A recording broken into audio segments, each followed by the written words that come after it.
The investigation is on to find out who killed an 8-year-old girl in Northern California. The hunt for 8-year-old Sandra Cantu's killer takes cops to a church. They search a small shed nearby, question the pastor, search his home. They won't say why. They have talked to hundreds of people in connection with the case. So far, they have no suspects. We are focusing on no specific person at this time. We are looking at a lot of people. We feel a great deal of pressure. We want to find who is responsible for this, but we don't want to rush to judgment. Last night, hundreds of people gathered outside the mobile home complex in Tracy, where the girl lived. Her body was found in a suitcase dumped in an irrigation pond. Sergeant, there's some speculation that the black suitcase might have been stolen from the pastor's home. Is that true? And did he tell you anything about that when you interviewed him? I have heard speculation that it was stolen from the trailer park. I've heard speculation that it was stolen from by the church. I've heard speculation that it was part of a rummage sale from the church. I have no confirmation of any of those rumors. Sergeant, can you say whether you have reports of stolen luggage? We did not have a report of stolen luggage.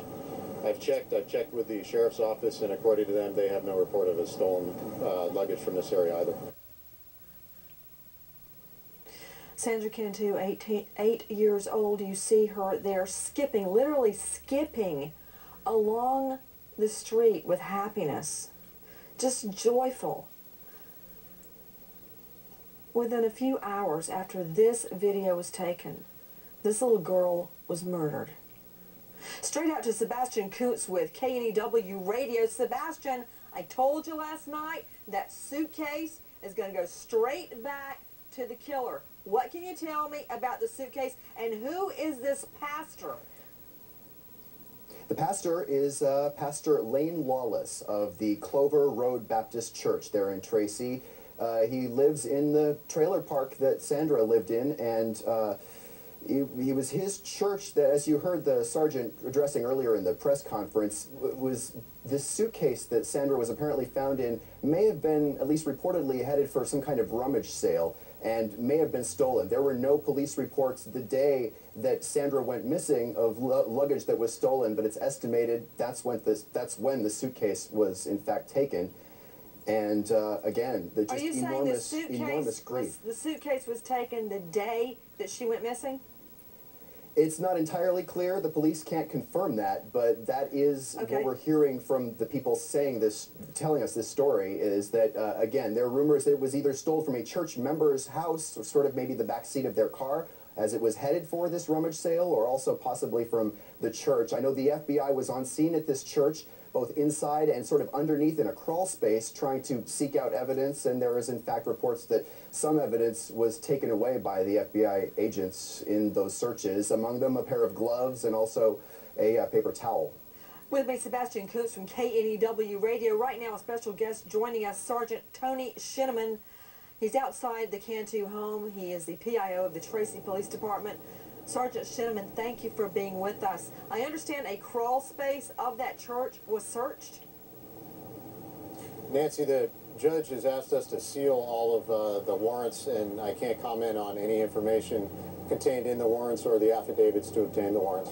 Okay, understood. Sergeant, have you identified to whom the suitcase originally belonged? There has been no identification made as to the owner. Was it headed for a rummage sale at the church? I can't confirm that either. That was a rumor I heard from the press, along with a rumor that it was stolen from the trailer park or stolen from outside the church. We have no reports of either of those instances occurring. I know you can't comment on the search of the church's crawl space. Can you comment as to whether evidence was taken from the church, Sergeant Shinneman? There were articles removed from everywhere that we've searched. Sergeant, do you believe more than one person is involved in the little girl's murder? We don't have an indication yet if there was more than one person involved. Sergeant, was the little girl clothed when she was found? That is how she was identified. She was wearing the clothes that she was seen in the video that you just viewed, along with some earrings that she had that we were aware that she was wearing. To Blake Taylor, news director at KNJ 580 News Radio. Blake Taylor, I understand Sergeant Shinneman cannot breach confidentiality within the investigation. What can you tell me about the search of that crawl space at the local Baptist church? Yeah, that's the Clover Avenue Baptist Church. It's only about a half mile or so from the mobile home park where the incident went down, and little Sandra was kidnapped and later on murdered. The pastor, Lawless, and his wife were interrogated and talked to the police at length over the last couple of days. They've continued to deny any involvement here. Their family spokesperson has come forward. That's their daughter, Joni. She issued a statement today saying on their behalf that, quote, obviously our family and our church are very heartbroken for the family, the Cantu and Chavez family, and we're praying for them. Again, they're claiming no involvement at this point. As for that church, again, Sebastian mentioned it, and the sergeant can't talk about it, but the reports are that the FBI was crawling under that crawl space, under that very small Baptist church, and they did confiscate some evidence, including a pair of gloves.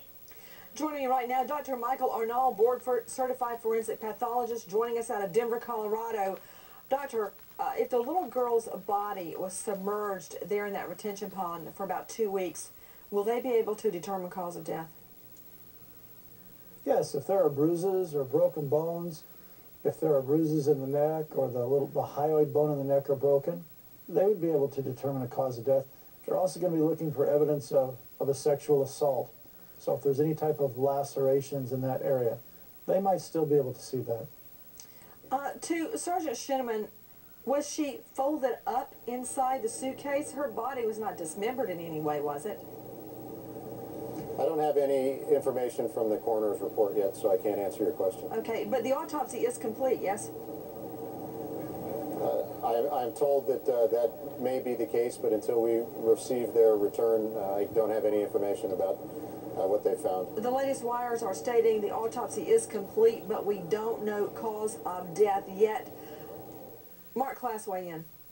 If you look at this video here of the little girl coming across the street, she's skipping, she's carefree, as you said before, but as soon as she hits the middle of the street, everything changes. She looks off to the side. She's no longer so carefree. I think that everything that we see points to something inside of the trailer park. They are not looking at the stranger scenario here. They're looking at something much, much closer to home. And it might just be off camera there. We just don't know what it is.